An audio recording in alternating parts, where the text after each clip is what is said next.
Hey everybody, I've got another game that I played here and got kind of crushed again, but I actually had a really good position and kind of a interesting game because it transposes sort of to a position that's really familiar to the main lines of the Caro-Kann rather than the Tartakower or the Two Knights.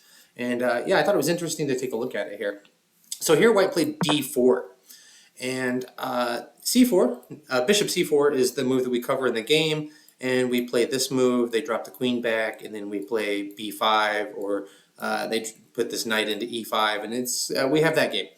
But here they chose to play d4, and so I went ahead and brought out the knight, and d3, I played bishop g4, and after bishop to e2, I played e6. And then they played f4, and then I played this idea that I know from the main line where you give this check, and they can play c3, but it makes it hard for them to castle queenside, which is what White often wants to do in the main lines of the Caro-Kann, because they want to attack over on this side.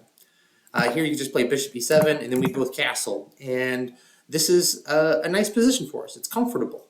I want to go back and look at the actual main line, and we can look at the differences between this position and then what happens in the main line. So in the main line, d4 happens. We get this.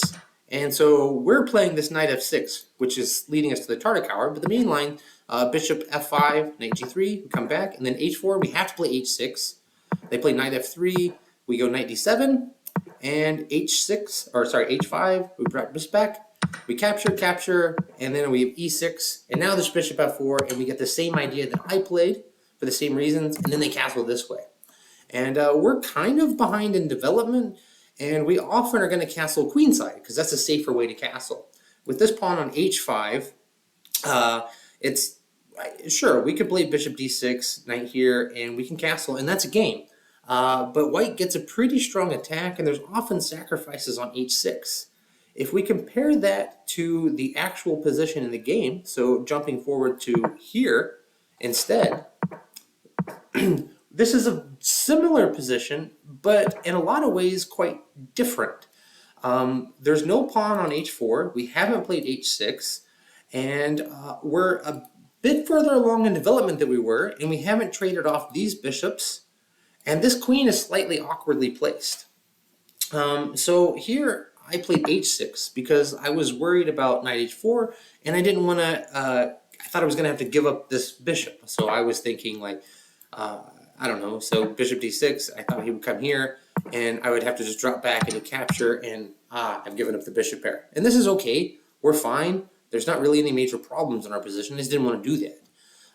But it turns out that after knight h4, we just the bishop e4, and he can't really kick the bishop, because, well, okay, so he plays here, we have this check, and we're much better. He can't castle, we win the knight, he takes here, and we've won a pawn. We're threatening here. He's got to figure out what to do with his king. This would have been a much better way to go. But as I said, going back, I still had this idea in my head from that previous position that White's going to castle queenside, and the safe thing to do is for us to castle queenside. So he castled queenside. Oops, sorry. He castled queenside, and I played bishop to d6, and I didn't need this h6 move, but he played king to b1, and then here I have a decision to make. Which way do I want to castle? And I thought that, again, I wanted to play safe. I'm playing against a much higher rated player. He's a really strong IM, and I just was worried that if I castle kingside, that g4 was happening fast, and then g5, things open up, he puts a rook here, and I thought his attack was super fast. And my own attack, he has no pawn hook, so I didn't seem to think that my attack was that fast at all, but it turns out that it is. I mean, castling queenside is fine. We still have a pretty equal, normal-looking position. That's what I played. But I wanted to take some time and look at this attack that Black actually does get, because we're honestly already significantly better in this position. The computer's giving us like +2 already. And the idea is just a5. Okay, we could castle first and then play a5, but this works.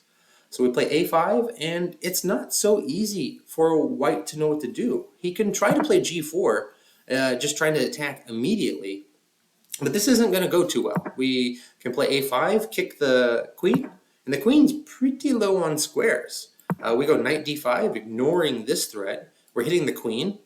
where's the queen going to go? Can't go here, can't go here, can't go here, can't go here.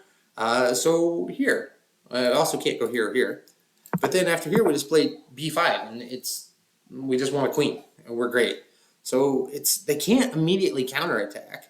The actual best move is to play knight h4. We'll drop the bishop back, and then he can try to get the queen completely out of dodge, and we'll just continue on with our attack. But if they don't do that, so say they try to blunt our attack, they don't want us to give this check attack on the queen. No problem. We'll play b5. It looks like a pawn sacrifice, and it looks like we're giving this up with check, but not so. He can capture. Otherwise, we're going to capture and have the open lines. And here we just take a moment to castle. Notice our king was totally safe where it was, and we could castle at any moment. So we weren't really in a hurry to do that. Here, it's important to castle.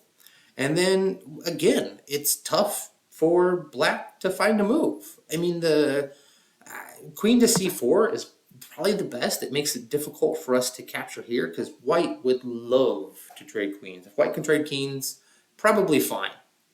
It's far, far, far too dangerous to take this pawn because we're just going to play rook rover, hit the queen, and we can come up and we're going to grab this guy. So say he tries to trade bishops, which makes sense. This bishop right here is a monster.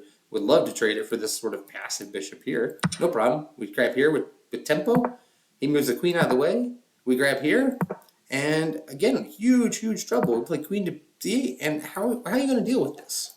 This is really tough. If you try to push, you're probably just getting murdered. So, I mean, rook c8. And what are you going to do? You gotta move the queen out of the way somewhere. What do you got here? But then we can grab here, takes, and then we're going to grab this, and it's lights out. So it's really just, they can't take this pawn. That's just too much. So queen to c4 is an idea, pinning, but no problem. We just bring the knight in. We're just bringing the knight over to this side of the board. This is our big target that we're going to try to go for. So maybe we're going to play knight to b4. That would be awesome. Bishop to d3 again, just trying to trade pieces. Still can't play queen to c6. Yeah, it's no good.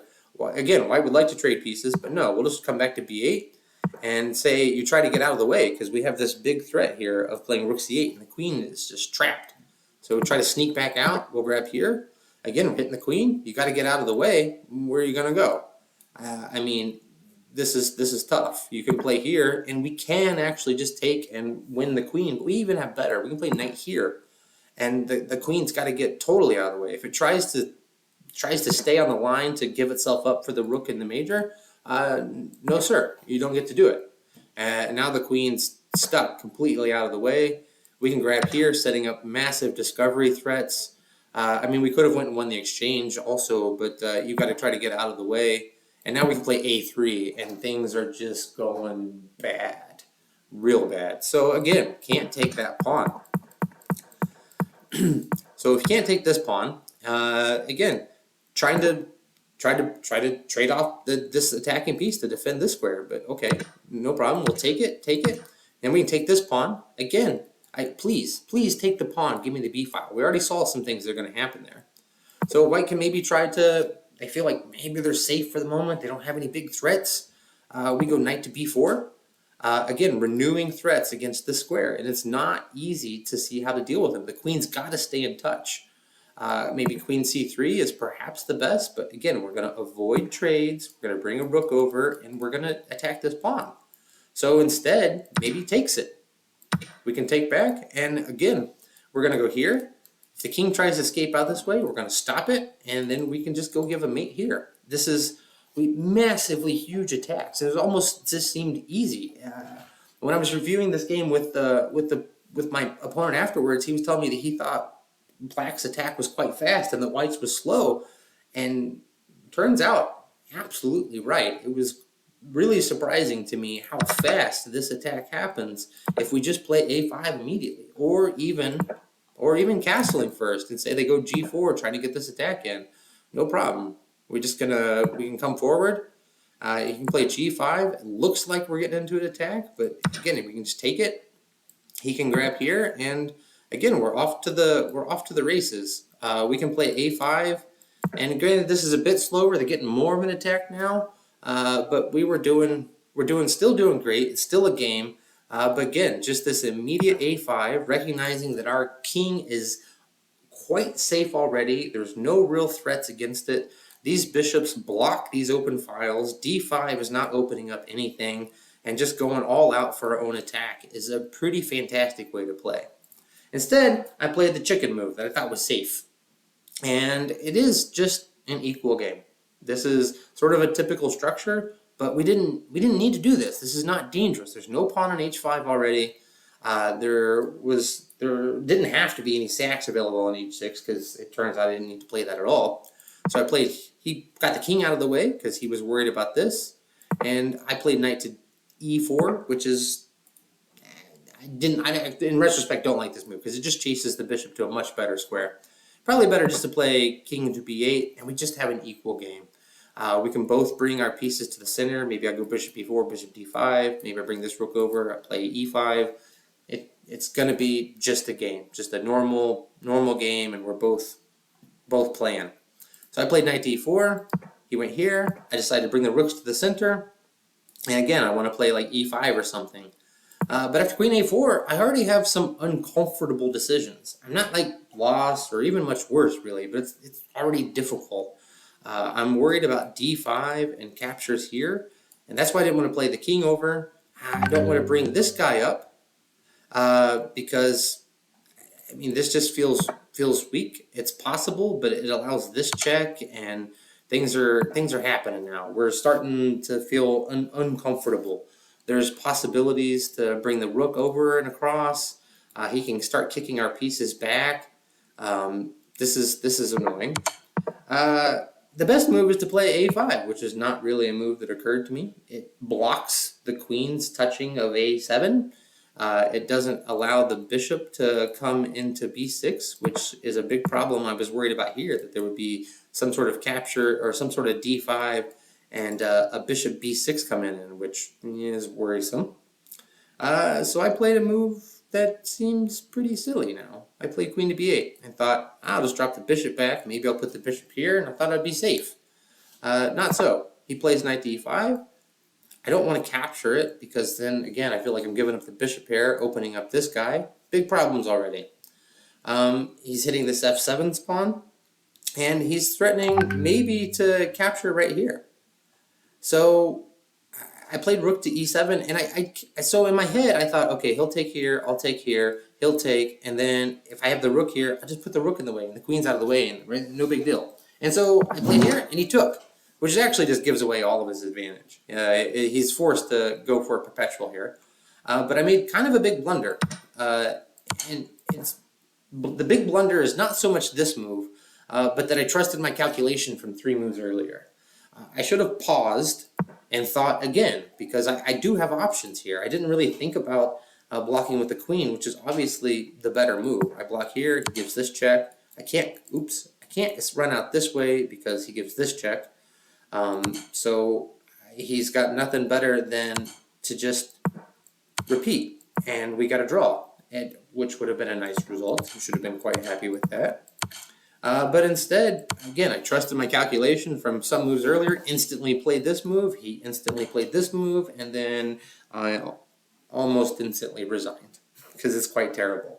So it's kind of amazing that what should have been a monstrous attack on the queen side for me turned out to be a pretty simple attack for him that I just ruined a game almost immediately. Going back, I just want to look at this position again with this idea of a5 and realizing how fast our attack actually is. We have 2 bishops pointed out here. We already have a rook. We already have a queen helping support. We've got a queen to kind of touch against here, and b5 is really quick, and we're happy to sacrifice some pawns. I think this might be the kind of thing that I really didn't consider, because after a4 and just playing b4, I didn't want to give up pawns. But giving up these pawns like this and just castling and saying, please take my pawns, and we have a huge initiative. He hasn't even begun to make a move to attack us on this side of the board. Anyhow, I hope this was interesting for you guys and you take something away from it, and wish you the best of luck. Thanks a lot. Bye-bye.